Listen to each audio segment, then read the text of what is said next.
It's time for This Week in Music with your good friends Jeff Bober and Mick Marcelino. Hey, Mick, you know what day it is? No, what day is it, Jeff? It's This Week in Music. All right, well, I guess we ought to get to it. All right, let's hit it. 28 February 1966, the original Cavern Club in Liverpool, England, home of many of the Beatles' early performances, closes its door for the final time because of mounting debt. Police were called when over 100 fans barricaded themselves inside the club to protest. We're not going. We're waiting for the next Beatles. Yeah. February 28th, 1970, after the family of the late Ferdinand von Zeppelin threatens a lawsuit, Led Zeppelin performs in Copenhagen, Denmark as The Knobs. The Knobs. That's hilarious. 28 February 1976, Paul Simon's Still Crazy After All These Years is named Best Pop Vocal Performance and Album of the Year at the 18th Annual Grammy Awards. In his acceptance speech, Simon tells the audience, "I'd like to thank Stevie Wonder for not releasing an album this year." The sure sign of the killer. Yes. February 28th, 1981, country music star Eddie Rabbitt crossed over to the pop chart to score a U.S. #1 hit with I Love a Rainy Night. It made number 53 in the U.K. He had earlier written the Elvis Presley smash Kentucky Man before having a number 5 hit with Driving My Life Away. That was good, huh? Although it sounds like he made up his stage name, his real name is Edward Thomas Rabbitt. Driving My Life Away. We actually used to sing those lyrics in that song. That's hilarious. Oh, really? Oh, yeah. Oh, that's too funny. Yeah. 28 February 2010, Neil Young made a surprise appearance at the closing of the Vancouver Olympic Games, where he sang Long May You Run as the Olympic flame was extinguished. Interesting. Huh, that is interesting. February 29th, 1968, after the 10th Grammy Awards, the Beatles' Sgt. Pepper's Lonely Hearts Club Band is named Album of the Year. The LP had spent a total of 27 weeks at the top of the UK album chart and 15 weeks at #1 on the Billboard Hot 200. Sgt. Pepper is considered to be one of the most influential and most famous rock album of all time, having shipped over 32 million copies. Would you agree with that? I mean, like Frampton Comes Alive, I mean, that thing went ballistic. It did go ballistic, but not in the sense not as influential. You know what? You're correct. Because like Pink Floyd and all, you know, the Dark Side and the Moon and all that. I mean, yeah, absolutely. So I see what you mean. Those albums both had more sales, but I'm sure, but not influence. And that would be a test on our other show, Amps and Axes, because every 5 out of 6 musicians say it was the Beatles. Right. Exactly. Exactly. And here's some of the other ones. 29 February 2016, the Rolling Stones announced that they would play a landmark concert in Havana, Cuba on March 25th. Rock music was marginalized in Cuba for political reasons after the Cuban Revolution in the 1950s, which saw Fidel Castro come to power. Yeah. So that's a good documentary, by the way. Because it's out there. Nice. On you can if you got Comcast, I think it's on demand. They've got the doc leading up to the concert and the concert. Oh, very nice. Yeah, and you get to see Keith Richards in his pajamas. All right. What's not to like? March 1st, 1955. Sam Phillips launches Sun Records by releasing Drivin' Slow by 16-year-old saxophonist Johnny London. Wow. Sun Records. Yeah, watching some of the 16-year-old. Wow. March 1, 1961, Elvis Presley signs a 5-year movie deal with Hollywood producer Hal Wallace. And I think that made out okay for both of them, even though the movies were, I would say, less than stellar. Yeah. But it was Elvis, so come on. It was just like, go smile and say something. Here's your lines. They were pretty funny. Yeah, for sure. March 1st, 1964. The Beatles start working on their first film, A Hard Day's Night. shooting the first scene at Marylebone train station in London. They also hold the top 2 spots on the Billboard's Hot 100 with I Want to Hold Your Hand and She Loves You. They couldn't go wrong at that time. Oh, no. There's nothing like them. March 1, 1966, Gene Clark of the Byrds announced he was leaving the group due to his chronic fear of flying. He also had some problems getting along with Roger McGuinn. It's probably not so much the flying. It probably not. March 1st, 1969, Jim Morrison is arrested after a Doors concert in Miami. He would be found guilty of indecent exposure and profanity in March 1970. His sentence of 8 months of hard labor and $500 fine was on appeal when he died in Paris in 1971. Well, there's one way to get out of it, huh? Yeah, well, it's a tough way to get out of it, man. 8 months of hard labor. Him and, wow. What's his name? Sid Vicious. Yeah. Yeah, totally. Not really going to go to you. I'll show you. I'll die. Wow. March 1, 1975. The Eagles had their first million seller and first number 1 record in the U.S. when Best of My Love reached the top of the Billboard chart. Take It Easy had made it to number 12. Witchy Woman reached number 9. Peaceful Easy Feeling hit number 22. And Already Gone stalled at number 32. And I'm sure they made a few dollars from all of those. A little bit. March 1st, 1977. Sarah Lowndes Dillon filed for divorce from her husband of 11 years, Bob Dylan. The divorce is granted in June, and she is given custody of their 5 kids and possession of the $1 million home. Sarah was the subject of such songs as Sad-Eyed Lady of Lowlands, Lay Lady Lay, and Sarah. Same day, same year, March 1, 1977. Manfred Mann earns a gold record for Blinded by the Light, a song written by Bruce Springsteen. It was their first U.S. number 1 record since Doo-Wah Diddy Diddy 13 years earlier.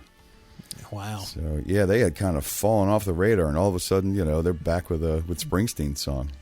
Good for them, though. Good for both of them. Absolutely. March 1st, 2016, 76-year-old Ginger Baker posted on his blog that he had canceled all of his scheduled shows for the year and was going into immediate retirement. The former drummer for Cream and Blind Faith revealed that his doctor had just diagnosed him with serious heart problems, causing him to announce no more gigs for this old drummer. Yeah, this crotchety old drummer. I was going to say, there's another documentary out there. Oh, yeah, that's a good one. Holy crap. That's a good one. 2nd of March, 1955, Bo Diddley has his first recording session at Universal Recording Studios in Chicago, where he lays down Bo Diddley, which would top the Billboard R&B charts by the following June. Even though the song didn't crack the Hot 100, it was added in 2012 to the Library of Congress's National Recording Registry list of culturally, historically, or aesthetically important American-sounding recordings. And, yeah, I'll absolutely go along with that, for sure. Look at Bo kicking it. That's it. Making tremolo famous. There you go. March 2nd, 1963, the Four Seasons scored their 3rd consecutive Billboard number 1 hit with Walk Like a Man. It made number 12 in the UK. During the recording session, the room directly above the studio caught fire, and smoke and water began pouring in. Producer Bob Crew was so intent on finishing the production that he blocked the studio door and continued recording until the firemen broke the door down. Wow. Must have been a magical take going on there, man. Wow. That's crazy. Yeah. I don't care if you die. We're getting this on tape. Yeah. March 2, 1975, Los Angeles police pull over Paul McCartney's Lincoln Continental for allegedly running a red light. They detect the smell of marijuana and arrest Linda McCartney for having 6 to 8 ounces of the drug in her pocketbook. Paul was driving, but is not charged with anything. Poor Linda. Because he's Paul damn McCartney. Linda takes the hit. That's it. He'll go bail her out a half an hour later. Yeah, there Everybody you be go. fine. March 2nd, 1991, 21 years after its initial release, All Right Now by Free reached number 2 on the UK singles chart when it was reissued to coincide with its use in a Wrigley's chewing gum TV ad. How about that? TV and movies, man. You never know when the song's going to pop back up. Wow. Good on them. Yeah. March 2, 2003, Hank Ballard, the writer and original performer of The Twist, died at his Los Angeles home after suffering from throat cancer. His exact age is uncertain, as most biographies say he was 66, but friends say he was actually 75. He originally released The Twist on the B-side of his 1959 tune, Teardrops on Your Letter. But after Chubby Checker took the song to number 1, Ballard re-released his version and had a top 30 hit with it as well in 1960. He was inducted into the Rock and Roll Hall of Fame in 1990. Wow. So who knew somebody was twisting before Chubby? Yeah. Man. I learn something new every week. There you go. March 2nd, 2012, Frank Ocean began a war of words with Don Henley after the Eagles drummer threatened to take legal action against the hip-hop star for sampling the 1977 hit Hotel California in his tune American Wedding. Ocean was quoted as saying, "Ain't this guy rich as fuck? Why sue the new guy? I didn't make a dime off that song. I released it for free. If anything, I'm paying homage." March 3rd, 1956, Elvis Presley makes his first appearance on the Billboard charts when Heartbreak Hotel debuts at number 68. Although many staff members at RCA Victor believed that the release was a mistake, the song would rise to number 1 on the U.S. pop chart for 8 weeks and spend 17 weeks at the top of the country charts. Heartbreak Hotel would later be ranked number 45 on Rolling Stone's list of the 500 greatest songs of all time. Yeah, I think that's a mistake. I don't know if we put that one out there. March 3rd, 1966. Stephen Stills, Neil Young, Richie Furay, Bruce Palmer, and Dewey Martin created a group called Buffalo Springfield. Their stay on the rock music scene would only last a couple of years before the group would fragment. Stills teamed up with David Crosby of the Byrds and Graham Nash of the Hollies to form Crosby, Stills, and Nash, while Young released several solo projects before joining them. Furay got together with Jim Messina and Randy Meisner to create Poco in 1968. Palmer dropped out of the limelight while Martin toured as Buffalo Springfield with fill-in musicians. Yeah, it's not Buffalo Springfield. I'm sorry. Yeah. Wow. It's John Kay's Steppenwolf. Exactly. March 3rd, 1966, fans at Ottawa, Ontario's Coliseum riot after waiting an hour for the Animals to perform. The band, however, refuses to play unless they are paid in advance. The concert's eventually canceled. Oops. There's a big FU. March 3rd, 1966, the Jeff Beck Group, featuring a virtually unknown singer named Rod Stewart, along with bass player Ron Wood and drummer Ainsley Dunbar, make their debut in London, England. Unknowns. Rod Stewart. And wow. Look at Ronnie Wood stepping up on the bass. Yeah, man. Yeah. Gotta love that. Cool. 3 March 1980, London auction house Sotheby's holds its first ever auction of rock memorabilia. Among the notable items sold were 4 U.S. dollar bills signed by the Beatles that went for £220, which is $528. That's a steal. There you go. March 3rd, 2015, the National Transportation Safety Board confirmed that they were currently reviewing a petition asking them to consider reopening the investigation into the plane crash that killed Buddy Holly, Richie Valens, and the Big Bopper on February 3rd, 1959. The petition, submitted by New England pilot L.J. Kuhn, asked the NTSB to consider factors other than pilot error when determining what caused the crash. How about a blizzard and a Cessna? Yeah. Two of the most dangerous things you could be in at the same time. Wow. Man, all this time and they reopened it. Wow, that's crazy. That is kind of weird. And it would probably be pilot error, like, hey, you shouldn't have been flying through that. Yeah. I mean, you know. Let's take a train, a bus, a couple of cars, a van maybe. Wait until tomorrow? Wait until tomorrow. That'd be a good one, too. March 4th, 1966, John Lennon caused a major stir in the United States when London's Evening Standard newspaper publicized an interview with him in which he remarked, "Christianity will go. It will vanish and shrink. I needn't argue that. I'm right, and I will be proved right. We're more popular than Jesus right now." Lennon would later apologize, explaining that what he meant was the way some people carry on screaming at their concerts, you'd think we were more popular than Jesus Christ. Thousands of Beatle records were smashed at mass rallies, and some radio stations quit playing their songs altogether. John's apology was eventually accepted by most, and time has healed most wounds. But, yeah. Whoops. It's a little blasphemous there, son. It's like, just stop. Just stop. Just shut up and play your guitar. There you go. Look pretty. March 4th, 1967, 18-year-old Stevie Winwood announces that he is leaving the Spencer Davis Group. And the guys in Spencer Davis cried. No. Yeah, totally. That didn't hurt him, that's for sure. No, well, he went to this other little group of musicians called Blind Faith. Yeah. Little stay in traffic. He was, Yeah, absolutely. 4 March 1967, the Rolling Stones' Ruby Tuesday sat atop the Billboard singles chart after American disc jockeys shied away from playing the flip side, Let's Spend the Night Together. So, wow. And they were supposed to change those lyrics on the Sullivan Show to let's spend some time together. Yep. And they did, but Morrison didn't, right? When he sang his one song. Yeah. Was it Light My Fire? There was something in there? Yeah, it was Light My Fire, and he didn't change the lyrics.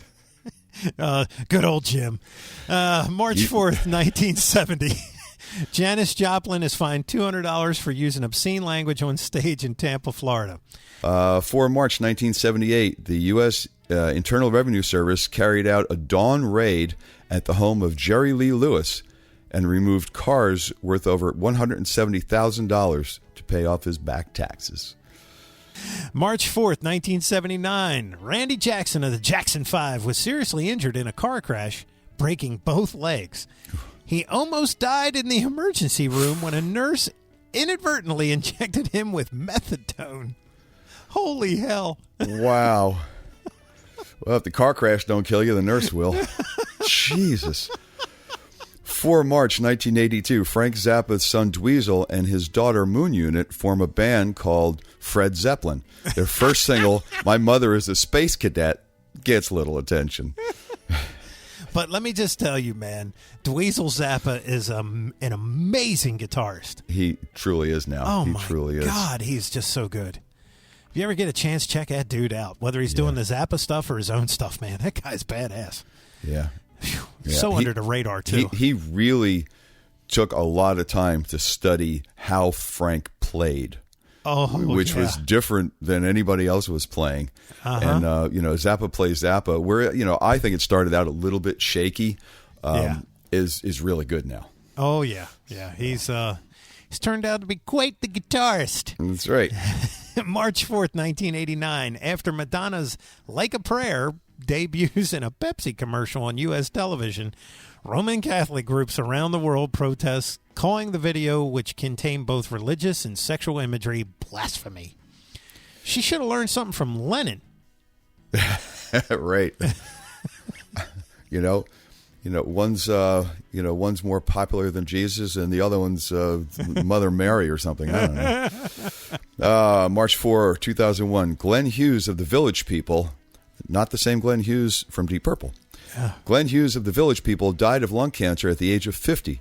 He was buried in his leather biker outfit. And there you go. March 4th, 2009, Peter Tork, bassist for the Monkees, underwent extensive surgery after being diagnosed with an adenoid cystic carcinoma, a rare, slow-growing form of head and neck cancer. A preliminary biopsy discovered that the cancer had not spread beyond the initial site. Man. That's scary. And he's still performing to this day. He plays at our friend Dave and Cheryl's club, Club 66, and he performs as Peter Tork in Shoe Suede Blues. He's out there. He's still out there playing. I love that name. Yeah, totally. 5 March 1951, Ike Turner and his Kings of Rhythm record Rocket 88 with producer Sam Phillips at his Memphis recording service. When the up-tempo combination of swing and jazz is released, it is credited to Jackie Brenston and his Delta Cats, and is now said by many music historians to be the first true rock and roll record. Wow. So Ike never got his due on that one. March 5th, 1960, Sergeant Elvis Presley is officially discharged from the U.S. Army at Fort Dix, New Jersey, and receives his final paycheck of $109.54. Wow. There you go. Making the money. Yeah, man. March 5th, 1963, the Beatles recorded From Me to You at Abbey Road Studios in London. The song had just been written by John and Paul a few days earlier while riding on a train during a tour with Helen Shapiro, and was one of the last to be credited to McCartney-Lennon. 9 days later, it will reach number 1 in the UK and stay on the charts for 21 weeks. Wow. I mean, less than 2 weeks from inception to number 1. That's crazy. Isn't that crazy? That is crazy. Wow. March 5th, 1965, the Manish Boys, featuring a young David Bowie, released their debut single, I Pity the Fool. Sorry, I had to do a little Mr. T there. I was just going to say, then re-recorded by Mr. T.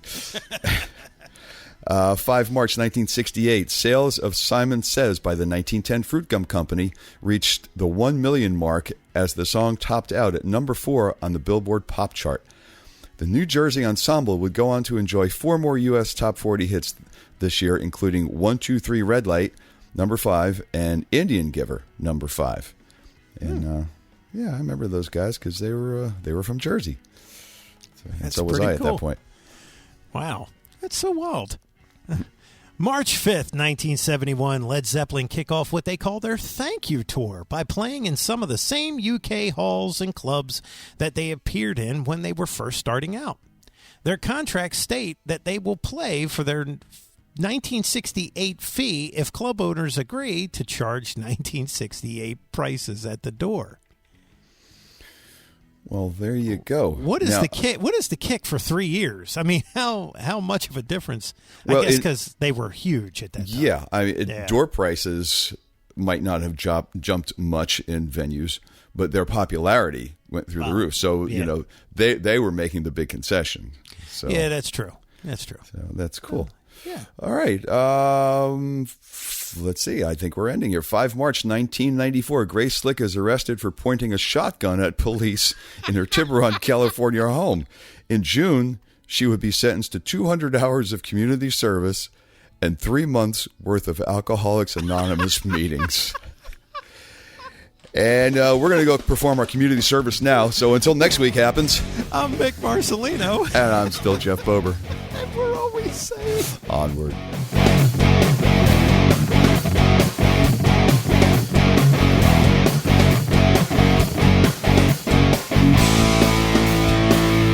Be sure and follow the show on Twitter at Amps and Axes. Also, make sure you like the show on Facebook. For news, comments, and everything else, visit the webpage, ampsandaxescast.com. Thanks for listening.